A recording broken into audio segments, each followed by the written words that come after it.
نیر بخاری صاحب، کیا صورتحال ہے؟ کیا آج کوئی معاملات سلجھ جائیں گے، ڈیڈ لاک ختم ہو جائے گا؟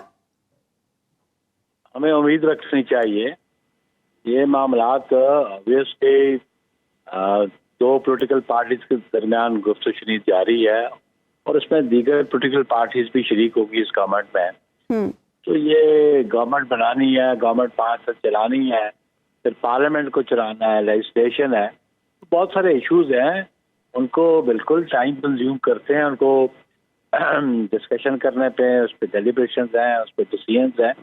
تو آبویسلی 29 سے پہلے، کیونکہ میں ہوپ فلی یہ ہمارے آپس میں معاملات طے ہو جائیں گے، کیونکہ ود ان 21 ڈیز سیشن بلانا ہوتا ہے جنرل الیکشن سے. تو 29 ڈیٹ بنتی ہے سیشن کی. ہوپ فلی لیڈرشپ جو ہے ان کی گائیڈنس بھی ہے دونوں سائڈ پہ. کمیٹیز کی میٹنگز ہوتی ہیں، پھر وہ اپنی لیڈرشپ کو بریف کرتی ہیں. بخاری صاحب، ایک بات یہ ہو رہی ہے کہ پیپلز پارٹی کچھ بے رحمی کا ثبوت دے رہی ہے اس ڈائلاگ میں، اس پوری گفتگو میں، کہ ہمیں ہر وہ چیز دے دیں جو پردے کے پیچھے ہے لیکن پردے کی سامنے کی ذمہ داری ساری آپ قبول کریں. کارپوریشنیں آپ مانگ رہے ہیں کچھ ٹرانسفر پوسٹنگز کے، وہ آپ ٹرانسفر پوسٹنگز اف ناٹ تو آپ وہ تمام جو کمپنیز ہیں، کارپوریشنز ہیں، ان کی سربراہیاں مانگ رہے ہیں. کیا اس طرح کا کچھ سلسلہ ہے؟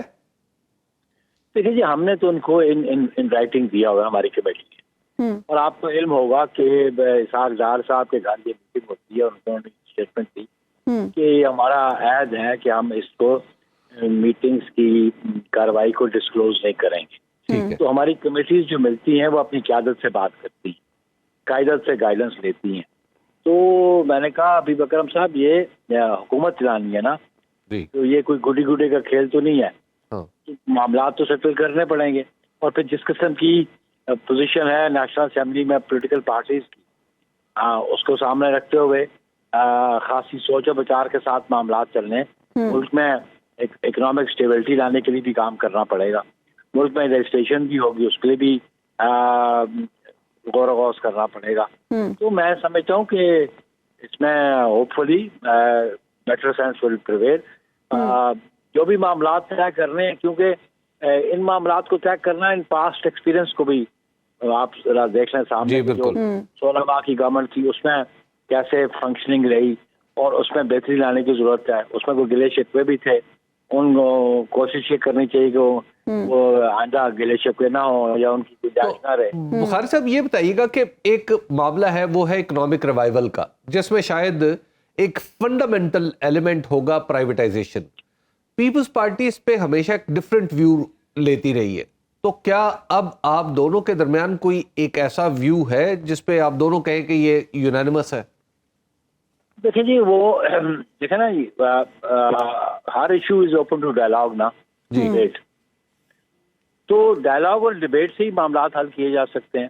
پیپلز پارٹی کے بالکل ہے، لیکن وہ ادارے جو پرائیویٹائزیشن کے بغیر اگر وہ پروفیٹیبل بنائے جا سکتے ہوں، ایفرٹس اس میں ڈالے جا سکتے ہوں، تو اس پہ بالکل ان کو پرائیویٹائز نہیں کرنا چاہیے. اچھا نیر بخاری صاحب، کچھ لوگوں کو یہ لگ رہا ہے کہ جس طرح کی شرائط آپ لوگ حکومت سازی کے لیے عائد کر رہے ہیں، اس طرح میجر پالیسی معاملات پر نون لیگ آپ کی یرغمال ہوگی. نہیں، یرغمالی بھی اچھا، نون لیگ جو ہم مانگ رہے ہیں، نون لیگ وہ ہم سے لے لے اور پھر گورنمنٹ ہمیں دے دے. اچھا، یہ آفر بھی ہے. obvious ہے. ٹھیک ہے ابھی اکرم صاحب جی، دیکھیں نا، جب کوئی کسی کی فیصلہ کرنا ہوتا ہے کسی چیز کا لینے دینے کا، تو دونوں آپشن ہوتی ہیں. جی بالکل، بالکل ٹھیک بات ہے. یعنی آپ جو مانگ رہے ہیں بدلے میں آپ سچویشن کو مطلب ریورس کر کے بھی دیکھ رہے ہیں. Very good idea. میرا خیال ہے کہ اس سے تو سچویشن، مجھے اس سے یہ پتا چلتا ہے کہ سچویشن تو آپ نے تقریباً حل کے قریب لے آئے ہیں آپ اس کو. obviously جی، دیکھیں جی، یہ ہم سب کی ذمہ داری ہے حبیب اکرم صاحب. اس ملک کو چلانا ہم سب کی ذمہ داری ہے. ہم کیوس نہیں چاہ سکتے، انارکی نہیں چاہتے. ہم نے بہت کچھ دیکھ لیا، اور قوم کا مستقبل جو ہے الیکٹڈ بندوں کے اگر ہاتھ میں ہے تو ان کو اپنی ذمہ داری نبھانی چاہیے. جی اچھا بخاری صاحب، پولیٹیکلی آپ دونوں جماعتوں کا چیلنج ایک ہی ہے جو پچھلے 16 ماہ میں بھی رہا اور شاید آئندہ بھی رہے گا. پچھلے 16 ماہ میں آپ کا کامن چیلنج تھا پی ٹی آئی پولیٹیکلی, اور اب بھی یہی ہوگا, اور اس میں پی ٹی آئی پلس ہوگا کیونکہ شاید مولانا فضل الرحمان بھی اس میں شامل ہوں, یعنی اپوزیشن میں رہ کے وہ آپ کو تنگ کرتے رہے.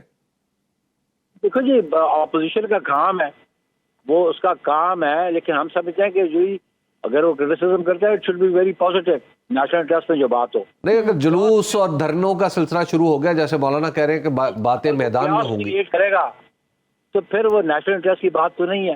ہم نے تو 2018 میں بھی کہا تھا پی ٹی آئی کو کہ آؤ مل کے چلنے کو تیار ہے. ابھی بھی ہم کہتے ہیں پی ٹی آئی گورنمنٹ بنا سکتی ہے تو بنا لے. تو نیئر بخاری صاحب, بلاول بھٹو صاحب نے آج یہ کہا کہ اگر کوئی موقف تبدیل کرنے کو تیار نہیں تو بڑا خطرناک تعطل نظر آ رہا ہے. کیا مطلب کس جانب ان کا یہ اشارہ ہے, اور کیا آپ سمجھتے ہیں کہ معاملات اس نہج پر جا سکتے ہیں؟